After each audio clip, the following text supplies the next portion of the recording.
What's up? It's your boy. Working on the 2010 Silverado. It's been a minute. I've been gone, but I got a 2-inch drop here, and a lot of people don't know you can do this 2-inch drop by yourself. You don't need a lot of stuff. If you look in here, see those two spaces that I got in here? One there, one here. You use the existing bolts, and what you gotta do is bring the strut down from the top, because the strut sits on the top here, that section there, and then you got to bring it down, put the spacers in the bottom, and that's what you get. I'm trying to get the lighting here for you guys there. So that will give you like a 2-inch drop here in the front, and that's all you need to do. Use the existing bolts and everything else. Those spaces is about 3/4 of an inch. I'll double check the measurement and let you guys know, but that's what it is on the fronts. Okay, so that's how you get that 2-inch drop. You'll have to do your alignment after they get the camber and stuff, and then on the back is like super easy. I mean, these vehicles out here in Canada, they're rusted as shit, right? But from the salt in the winter and all that. But this is what you need to do, and this is what I do. So you see, you got where your spring sits here. So if you want to bring this axle on the top, what you got to do, this is basically the same thing as a flip kit. This is a perch. You can get these at the spring shops and whatever. They're like 30 bucks. So what I'll do is I'm going to show you guys what you do. Once you get the axle on top here, okay, make sure before you pull this off, you get your angles right where it is, okay? Because up here, I put my angle finder right on here to get the angle, so I make sure I get my angle on my rear end and the pinion and all that stuff. So you gotta stay tuned. This is what I'm doing. This is part one. In the back, I've got the Beltec. I think it's 4601 shackle, so that I can do my adjustment on here. Because once I get it down, I'm just bringing it down. You gotta take these off here. Okay, I'm not gonna cut this just off yet. I'm gonna double check, because I don't think I'm gonna come down that low, but I can still use the bump stop maybe from here. So I'm not gonna cut this just off yet. Alright, because a lot of times what I do, I do extra stuff. Some guys just cut it off completely, and then you can go in directly in here with the bump stop, whatever. So we'll see. A lot of times I would just cut this back here and shorten it up and kind of leave this looking factory, but it doesn't matter. What you want to do, that's up to you. But that's what I'm gonna do. I'm gonna show you guys part two, the way I do this. And this is all new center bolts, because I cut everything off because it's so rusted out here. New U-bolts, all that kind of stuff. So I'll keep you guys posted. Thank you for watching. Okay guys, I'm back. So this is a 9-degree. That was original settings. So you can tell the height difference now from the center to up here. Once I put the wheel on, it's gonna get back to where it's, well, where I want it to be.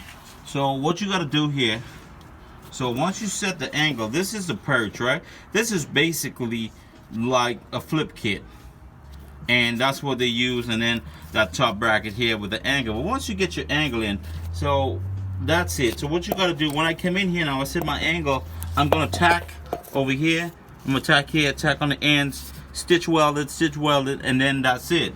And then what I do, you can do two things.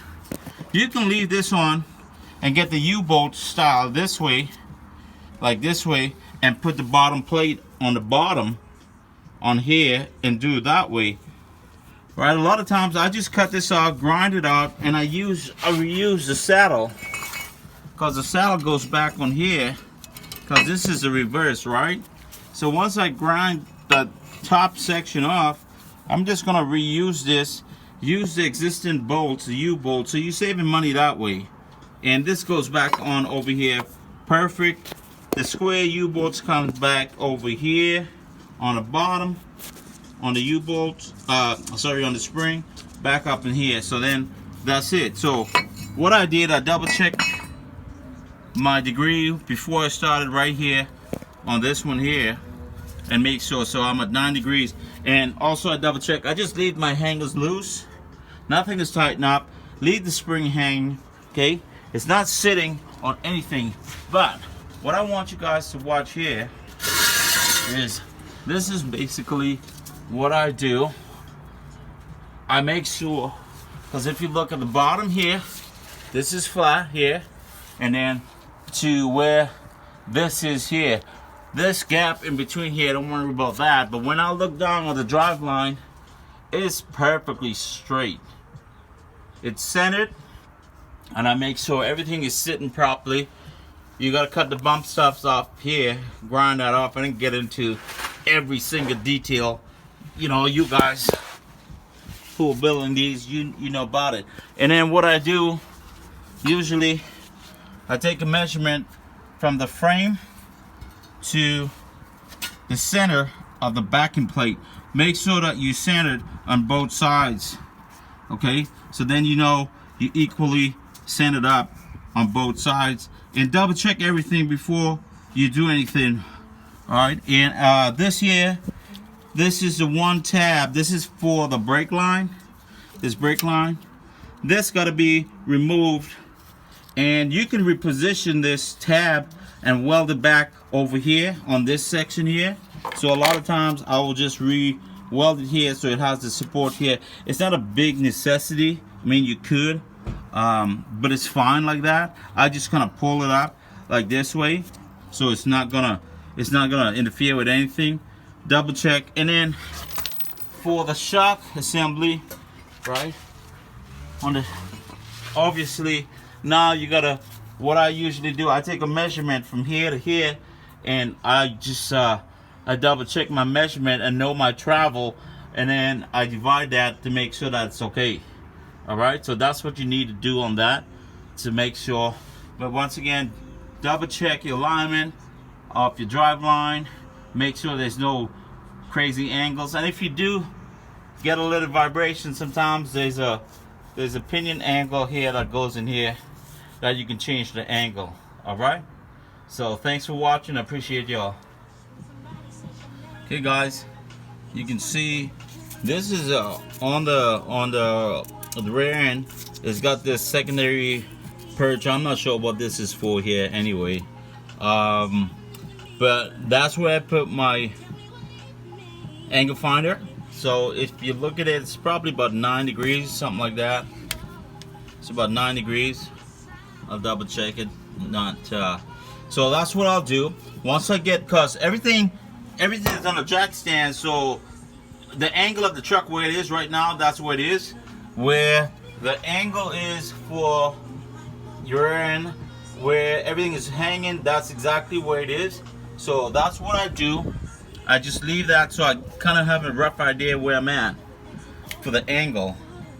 And if you need to do any changes after that, you can get the angle, the shims that go into the bottom here, the shim packs, to get the different pinion angle on here. You can get those. But that's what I do, just kind of a pre, and then I'll pull everything off. These here for the brake hangers, I pull these off here. These are, I think 15 if I remember the top of my head. That, remove your shock towers, both to upper and lower. I disconnected the brake line so it's hanging. And what you want to do is over here, what I do on this one here, this is for the brake, I disconnect it, so then you get a little more play on either side. Most guys will pull the tank down to get at it. What I do is I drop the back end over here, hang it down. I will take that leaf spring off completely on the right side because it's easy access to get on the right side, right? And then I'll slide out on the bottom of it and then work my way, wiggle this side of the left side over the top here. So that's what I usually do. So I'm sorry I don't have a camera to keep it going, but we'll keep doing it in intervals of when I do stuff. All right.